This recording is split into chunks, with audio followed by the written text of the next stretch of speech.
Hey Jude's podcast.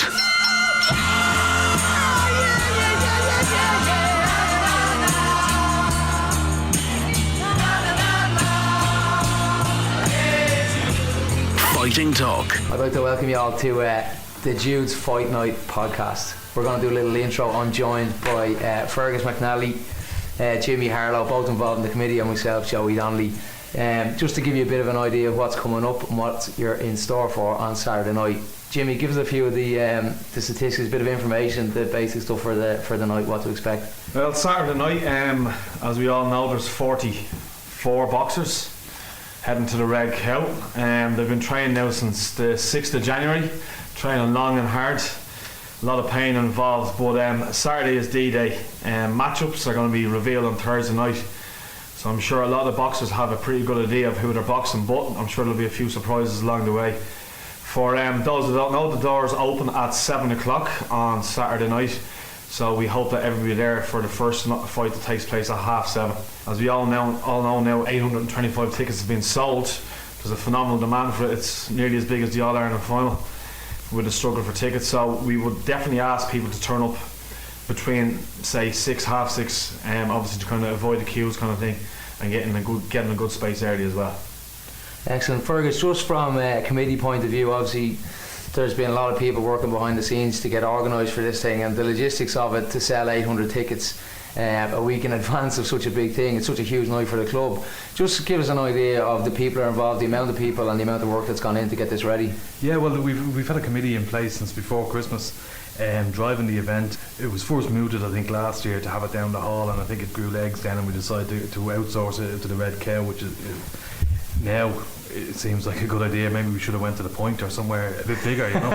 But yeah, there's been a great committee in place. People like Robbie Hyland driving it there. Barry Herity is obviously the treasurer now of the club. He's involved. Jimmy Harlow, Anto Giller, and amongst others myself. And it's been a great team effort. Everybody's had their tasks. Everybody's had their roles. We've split out boxers. Jimmy's has 5 or 6 boxers. Everybody has 5 or 6 boxers, and they're handling them. So they've been looking after their needs and their tickets and getting their sponsorship money. So it was a huge effort. The Caroots obviously had a huge involvement in it as well with training them.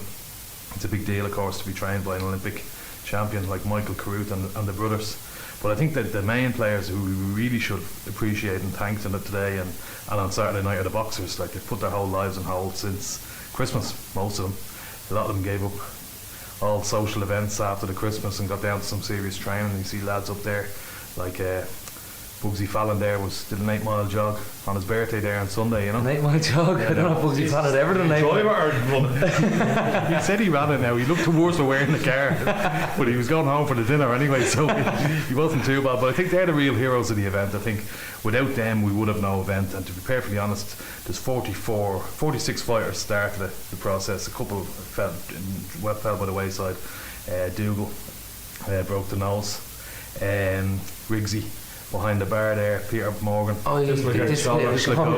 And we're right in saying that Michael Crew popped the shoulder back in after it happened. Is that true story? Yeah, but he was thought, like, I think Peter thought it was kind of Mel Gibson kind of thing.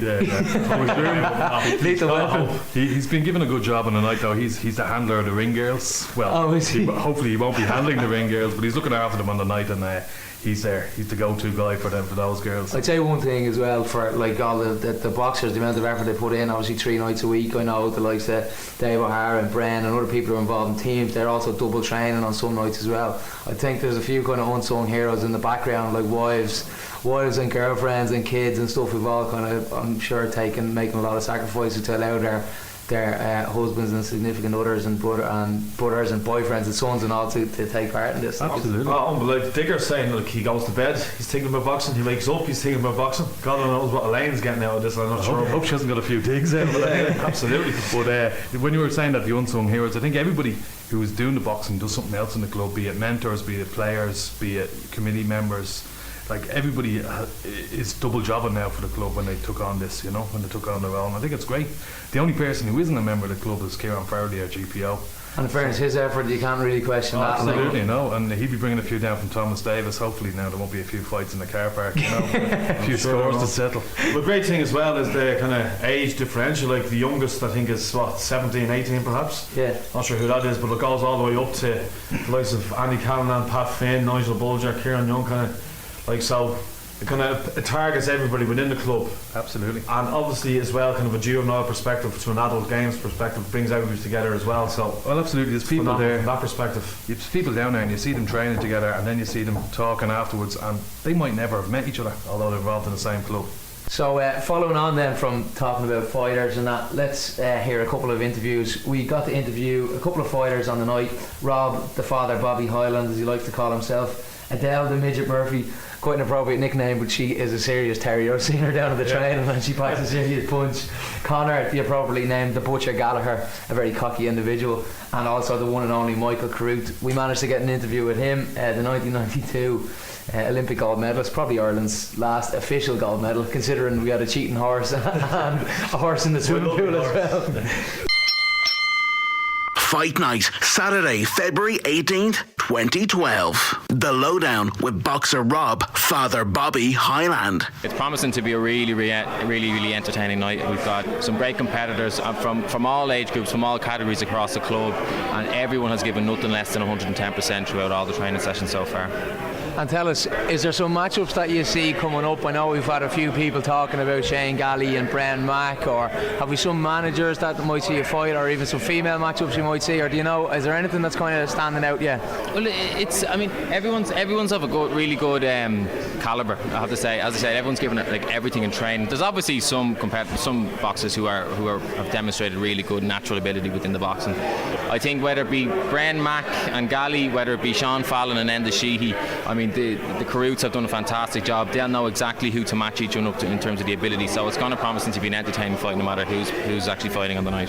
Give us a little bit about the training. What's it like being coached by someone who won an Olympic gold medal in '92 in Barcelona? Yeah, I mean it's great to get an insight into kind of like the whole boxing training regime. I mean, I've been playing like football St Jude's for the last 20 odd years, and I mean this is really something different. It's a really kind of unique way to kind of start off the pre-season training and doing something different. The Carruths have done an absolutely fantastic job. They've done everything from the core work, the fitness aspect, to really kind of like integrating all the techniques and making sure that everyone's learning all the basic moves first and foremost, and then kind of introducing some more kind of skill-based kind of boxing. So it's been really interesting. It's great to see kind of like the insight into another sport and kind of like the fitness that's required, because believe me, I mean 3 minutes in a ring, which we've done like just kind of from some gentle spar work, seems like 3 hours. It goes quite slow. The Boxers. Adele, the midget Murphy. Yeah, I absolutely love the training. I think it's really motivating. The lads are great. Good crack with all the lads and that are here as well, and the girls. I'm actually going to be really upset when the train's finished, because I'm loving it so much. Can't wait for February 18th. Bring it on, that's what I say. That's brilliant. And what do you think about people who talk about like girls in boxing? So from someone who comes from a tough sport like camogie, and people say all about girls in boxing, are you enjoying it? Like, is it more discipline that people have a conception about? How are you finding the training? Is it safe? Are they teaching you the right things? What do you think about it? Yeah, it's definitely safe. Like, I don't know, I don't find it any different from any of the lads here, myself personally. I don't know if you've seen some of the lads, but I think I'm nearly better than some of them. I don't mean that in a big-headed way, but yeah, I think it all comes down to fitness at the end of the day, you know. And obviously, the fitter you get, the better you're going to be. So, how many female competitors have we got training at the minute? We've 4: myself, Michelle, Sharon, and Carmel. And are they all camogie players as well? No, myself and Michelle are camogie, and Sharon and Carmel are Gaelic footballers. So, as far as I know, I think the camogie girls are going to play or fight against the Gaelic footballers. Oh, okay. So as far as I know, there's matchups already being talked about. Talked about anyway. Connor, the Butcher Gallagher. I am absolutely dying for February the 18th. I think I have a big advantage over everyone else, because I done boxing for 2.5 years, which everyone else is not approving of. They're starting to get a bit nervous of me, and I don't want to find it too cocky, but I'm dying for the night, dying for February the 18th. Controversial.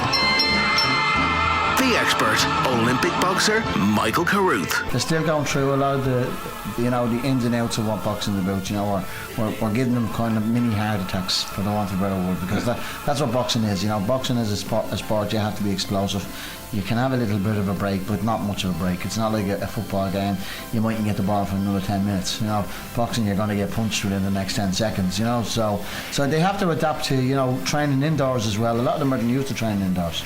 A lot of them are used to the open air and the fields and things like that. Yeah. It's very warm in a boxing gym, particularly with the amount of numbers we have with the St. Jude's. We've always been close to 30 or over 40, never mind 30, So it's they're going well. Obviously some will have better fitness than others, and that's understandable, you know what I mean? But what we're doing now is just basically getting the heartbeats up, getting the training and endurance up, and from next week onwards we start the sparring.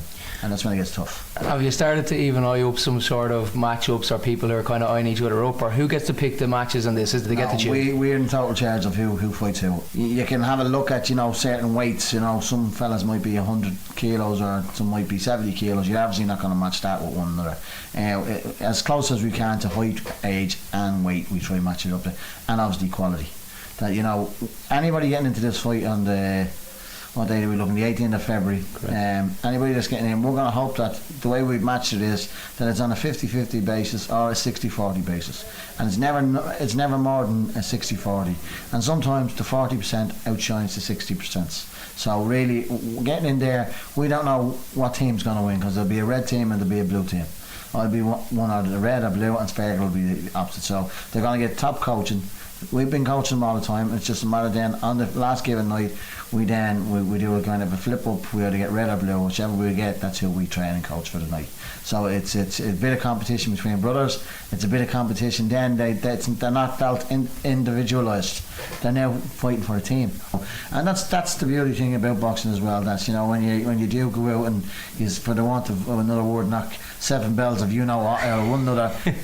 It's then forgotten about as quickly as that. You give one another a hug, a kiss. We've seen people nearly proposing to one another at the end of these things, and it's a great buzz, and you're going to have one of the best nights you've ever had in Jude's, because I know the ticket sales will be going great for you. The volume of people coming here doing the training is again a testament to your club, because as I said, I don't think we've had under 36 fighters on any given night. That's brilliant. And when you look at that type of return, that's fantastic as well. It is a tough thing to ask of anybody to train 6-8 weeks and then get ready to fight, and they've never had any experience like that before. So it's the toughest thing they'll ever do in their lives. Fighting Talk. So following on from those interviews, we heard from Rob Hyland, Conor Gallagher, Dale Murphy and Michael Carruth as well. One of the things I got actually from Conor, the Butcher Gallagher as he likes to call himself, is just a slight air of cockiness. I don't know what, there was something about him. Like Adele was very focused. She was talking about how she was enjoying the training, seemed very, very strict. And even after I saw her doing the boxing session down in January, she had her TRX suspension training gear out, and she was doing a bit of extra work as well. But your man Conor Gallagher, he was just that little bit cocky. Is there anyone else you've noticed in the training, Jimmy? One person obviously sticks out and has the Paul the Manganator.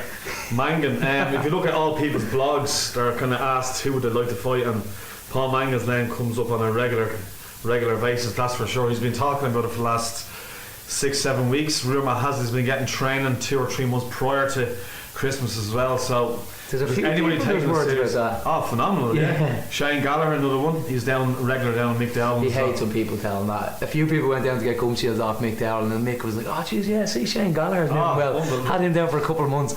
I said it to my trainer, and Shane Gallagher turns around and was like, "What's everyone talking about? I went down like 3 times." Unreal. Brett McMenamin, another one. He'd be very, very cocky. Which one's Brent? Do you know Kev's brother, do you? Oh yeah. The one that you stalk on a regular basis. Oh yeah. Yeah, no, I think there's a few different people who are kind of setting themselves up on a pedestal. Definitely the Manganator, as he likes to call it. I saw there Paul Kiernan was calling out the Spice Bag Collins there today on Facebook. He did a bit of a skit video, so I don't know, pride comes before a fall. Yeah, this could be a recipe for disaster, like Jesus. If I was that video can be replayed next week if Paul Kiernan gets knocked to the ground. Absolutely. And some are even talking about getting the soles of the shoe sponsored by Joey Denver, because Joey Denver will be visible on the night anyway. He gets knocked to the canvas. So I heard about that. Well, we won't talk anymore about that training incident. That was merely he tripped and fell. He tripped. One person gets a bit of a special mention, I think, in my view, is Alex Mead Wilson. Like, in fairness, his dedication to the cause, the amount of work he's put in with the blog and with posting profiles and stuff. But I don't think I've ever seen a man take something so serious in my life. Any video or any photo you see, he's got the dukes up, he's got the gum shield on. He's all business. But again, with that comes pressure. Like, he's called Muhammad Alex, God Almighty. He put himself up there. He's living up to a high name. Who's a potential matchup for Alex? Like, I suppose he's in the kind of a bigger category, as in he'd be 80 kilos plus maybe. So yeah, so that's the maybe thing the crews have done. Obviously, they split everybody up. So you have Alex. You'd look at it, go Kieran Farley maybe. Bobby Gaynor, Kieran Farley, Bren Mack, Dave O'Hara. Yeah. Dave O'Hara's a big lad. Like, that's a great thing about it, because nobody knows who they're going to be fighting. So on Thursday night when the draw is done, there'll be a lot of surprises, won't there? Yeah, absolutely. And I think Thursday is when it'll all kick in. It'll sink in. What's happening on Thursday night? Are we going to have a bit of a night on up in the club town? It starts at 9 o'clock, isn't it, Fergus? About 9ish, and we're going to have a reveal then. We've got the slideshow, a few surprises for people. Hopefully get the Caroots up and do a bit of a tour, and we'll have a few interviews with people. Maybe Joey can come up the roving mic. Maybe a new roving reporter. Well, if people listen, can maybe get people involved for Thursday night, try and get a few people up in the club. Obviously, the more support for anything that we have involved in this. And then the following Saturday up here again for the video. The premiere of the video, Oh, is there going to be the video night? Saturday, and that'll be on sale as well. And before then, we'll have all the pictures from the night will be up on the web, and they'll be available for sale again. And let's hope at that stage we know who the mystery blogger is. The mystery blogger. Gareth Evans, without any shadow of a doubt. Is he that articulate though? Yeah. For me, anybody with slags Frank Mahon and his moustache. For me, I thought Fergus is a big candidate for me, but also Sean Fallon. I thought Pugs now is. He's not too busy fighting crime to all his time to be bloody guards. But it's not me. It's definitely not me. But I'm getting the emails from an anonymous source, and I think it's Mr. Intense Alex Mead Wilson. You know. Well, in fairness, he's put in serious effort. He's been on every training. Nobody knows that Nev and Davey go to what's that nightclub? Residence. Well, I don't know if that's even an existence. Oh no, it is. That's what is going on with Nasty Nev. Every time I see him down there, he's just strutting around the place, chatting. Man, he's lost about 2 stone to nerves. It's like Bobby Sands. He hasn't eaten God knows how long. Jimmy, a bit of a word for the kind of, without putting to. I don't want to be. I'm going to be PC here. The older generation of the fighters. We've got a few. We've got Andy. Who we got? Andy Callanan. Who else have we got in there? We have Andy. Like, I know Andy obviously through the juvenile section, and like they're all exceptionally good in terms of what to do for the juvenile, and it's great to have them on board doing this as well, because number one, obviously they're taking part, and speaking to them all, they're loving it a lot. It's brilliant. Like Dave Kelly, he is he's fit. Loving the training. He's fit, man. I think Dave the Rave Kelly, wait until you see his entrance song. He's very hyped up about that anyway, that's for sure. So I'm looking forward to hearing I expect good things out of all of them now, and fair play to them now. Like, Jesus, I'm at the age now I don't think about to do the training, so some of them are 10 years my senior and they're still doing a fair play. So what's the origin of Niall Lawler's and the cow? What's that all about? Do you know anything about that? Is it something to do with the speed? His speed, maybe? Jesus, his Gaelic is probably like a cow now these days, perhaps. I don't know. And there's a few good nicknames already. Paul Bruiser Bourne, of course, he broke the nose, but did he broke the nose? The jury's out there. We won't bother about too much. I might have a free a ticket coming free. An ex-girlfriend of Dougal's was coming up from Kildare to the fight. Now she mightn't come now that he's pulled out. Yeah, but then again, she's got a couple of other ex-boyfriends going into the ring, so she might still come. She already got what she was coming for anyway. He broke his nose, so she's fine with that. That's bad. Well, look, I've seen Aim in Super Mario while up in Jude's gym. Is he looking after one of the? Is he involved with the minor team or something? Because every time we're in the gym on Monday, Wednesdays and Fridays, and he seems to be up there all the time doing something, doing a bit of a stretch or a bit of shadow boxing. He seems to be well involved. Reinvigorated. Like last year he came to watch the Junior C match and he ended up playing the Blue League. Now he's doing the boxing this year, so he's probably be playing like Kieran McGovern, probably looking for his number next year. He's a great nickname, because he's a ringer for Super Mario. Absolutely. Oh, he is unbelievable, yeah. But he has a bit of history in fighting as well. He used to that when he was young. Our age, shall we say. Not your age, Fergus. There's a couple of lads in there you'd wonder what the names are all about. The Slicer Finn, I'll be wondering about that. We won't mention Paul, it's not my baby Kieran. Well, that's a bit. We'll let Paul explain that. It's like closed doors. Gab, sucker punch, Russell. He's obviously going in for a low jab and a big uppercut. Exactly. He gets in, gets low. He's a low centre of gravity anyway, that's for sure. And Bobby the Brain Gainer, is that a bit of irony there? We'll see how the brain is working after the thing anyway.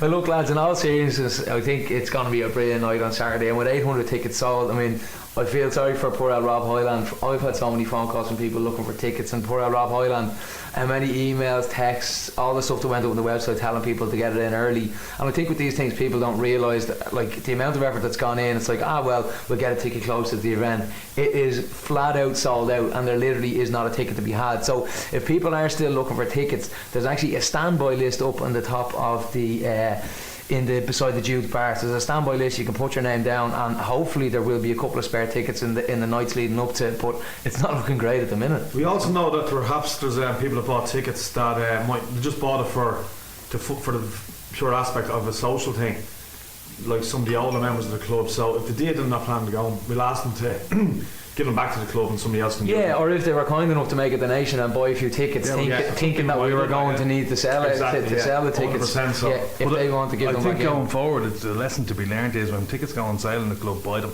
You know what I mean? Don't say, sure, it'll be grand, we'll get them in the end. Because that's like membership. I did it for a couple of years, and it's very hard to get that. That's another thing. People always put it on the long That's finger. another thing. All these boxes have to pay their membership by Saturday, or they can't fight, allegedly. Well, there you go. Well, look, it's a bit of an encouragement for everyone to pay their membership. Having done registrar for 3 years, I can definitely attest to that. Anyway, well, lads, look, without further ado, we'll kind of finish up. And last thing is just a few thank yous of like sponsors and stuff. Fergus, who have we got on the night sponsoring? Well, I suppose the best thing to do there, if I named them here, we'd probably leave some out. But they've all got a full page ad in the programme, so we use their services as much as possible. One of them I will mention is KCR Cabs. They've been kind enough to sponsor, and they'll be laying on cabs to and from the club on the night. I think they're doing some sort of a deal.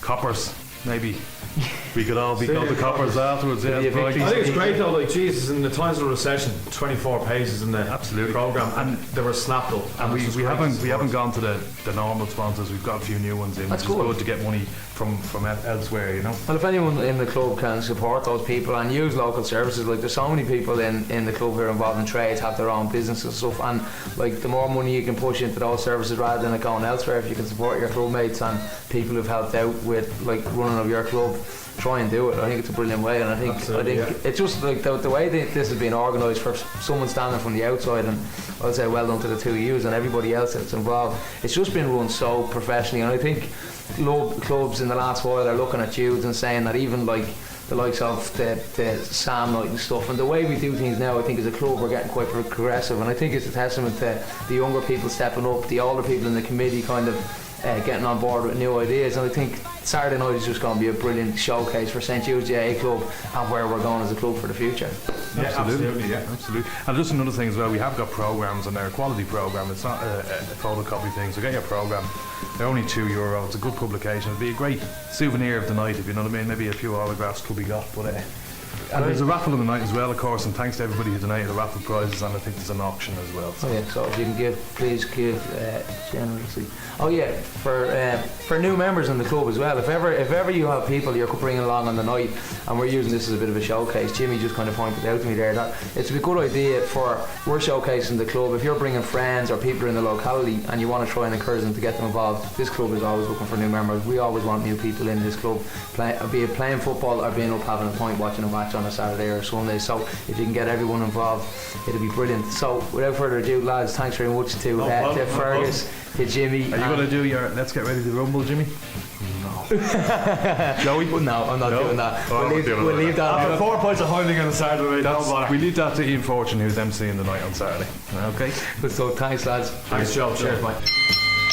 For more information, check facebook.com/St Jude's GAA or Twitter @St Jude's GAA.